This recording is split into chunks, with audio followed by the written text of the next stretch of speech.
Hello, everybody. This is Daniel with Pious Reflections.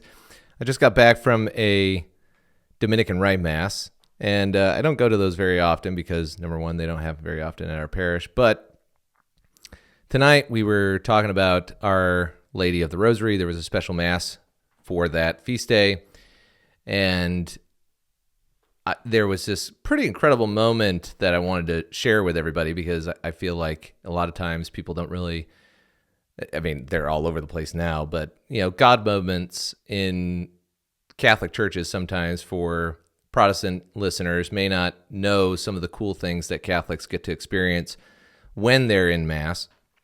And I felt like this was an opportunity to share something pretty beautiful that happened at the Mass.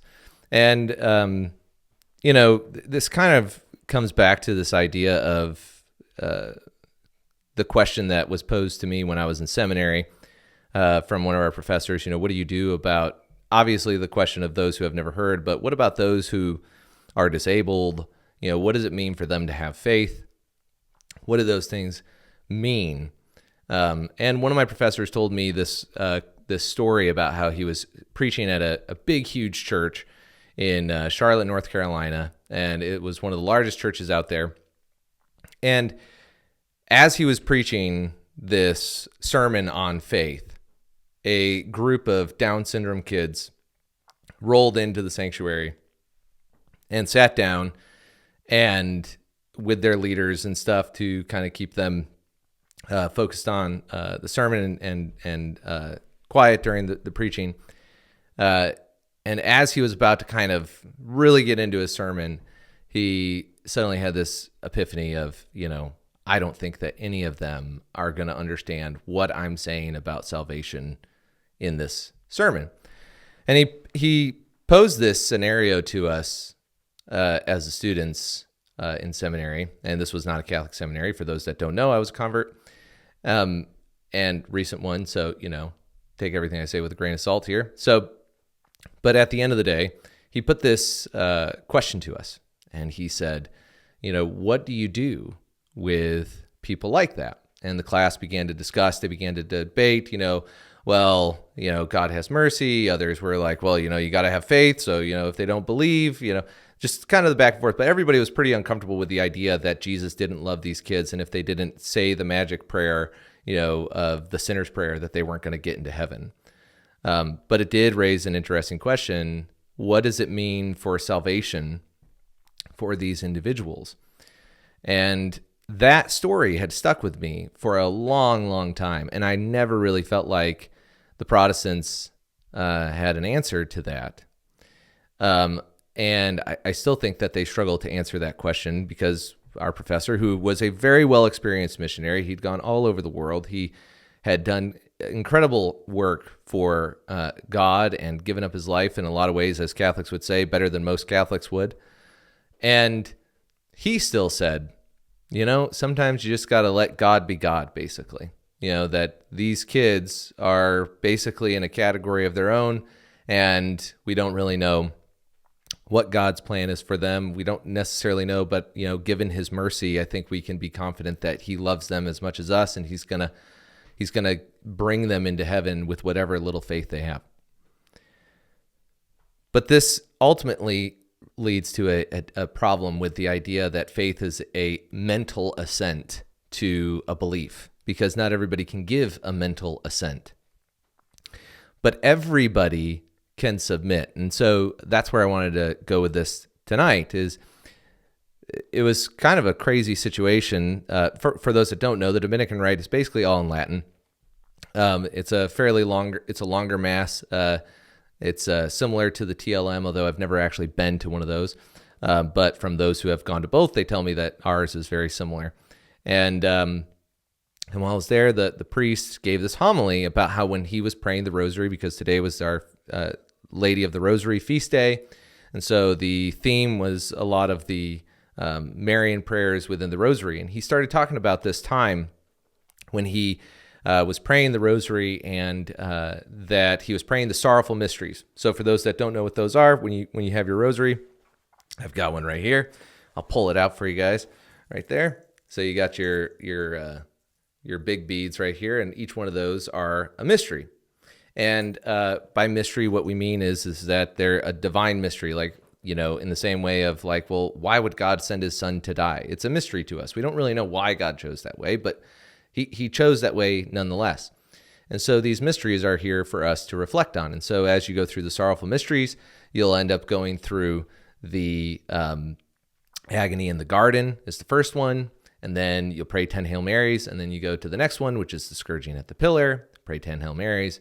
Then you go to the crowning of thorns, pray 10 Hail Marys, go to the carrying of the cross, 10 Hail Marys, and ultimately end on the crucifixion. And one of the things that he said that he realized in this that kind of came to him, because, as anyone who prays the rosary on a regular basis, you get distracted every now and then. And he was praying the rosary and he got distracted, but then all of a sudden this moment happened where he realized the prayer to imitate and obtain all that is contained in these mysteries. And he focused on the word imitate. And he brought to our attention the fact that we are ultimately being asked to imitate these mysteries when we pray the rosary. And that's a pretty profound thought, especially when you consider the sorrowful mysteries.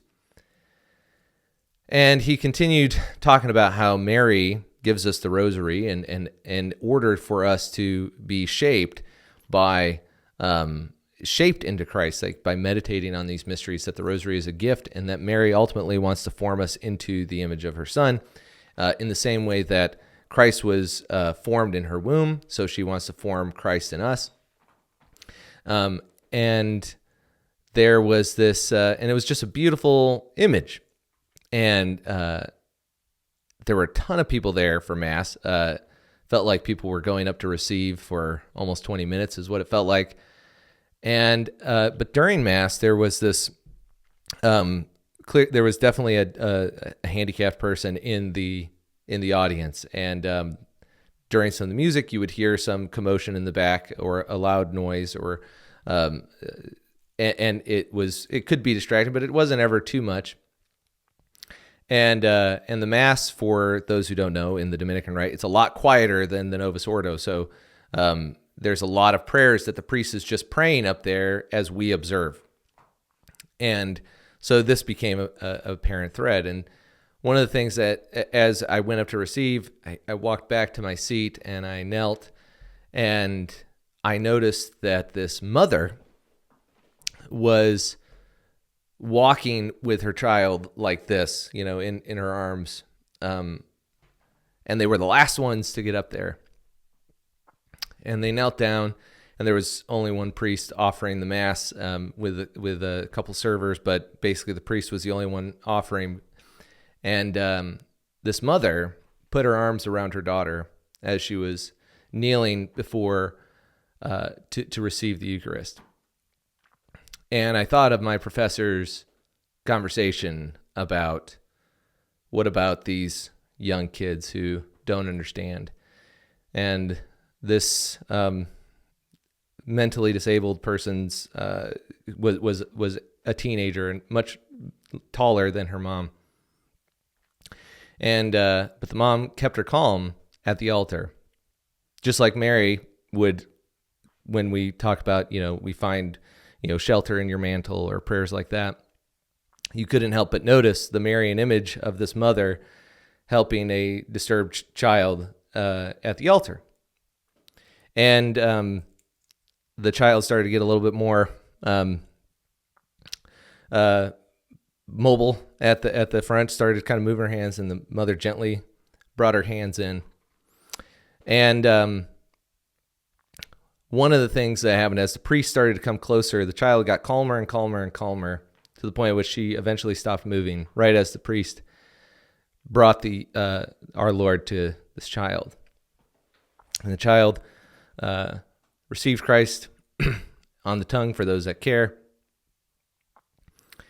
And then an interesting thing happened as the mother and her got up. And again, the mom was holding her like this the whole time.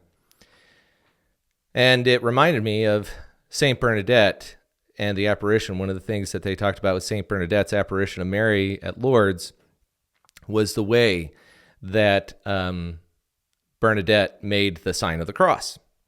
When she was at Lourdes, people commented on the fact that she had made one of the most reverent signs of the cross that they had ever seen. And as they got up, the mother turned with their child and took her hand and helped her make the sign of the cross. And it was just a real powerful image of how Mary helps make us into the image of Christ, helps guide us into holiness. And given that it was Our Lady's feast day of the Rosary, or Our Lady of the Rosary's feast day, I just wanted to share that with you, because I think sometimes we forget that while the Mass may be rote or may seem bland to those outside the church, when you go into these churches, especially where there are reverent people, you see that at the foot of the cross, it really is true that we are all equal, and that there is something miraculous that happens at every Mass. So I really appreciate you guys taking the time to listen to this impromptu reflection, and I hope that you will go to Mass. I hope that you will start praying the Rosary, and I hope that you will start looking for these divine moments when you're at Mass next time as well. Thanks a lot for listening. I'm Daniel Roberts. God bless.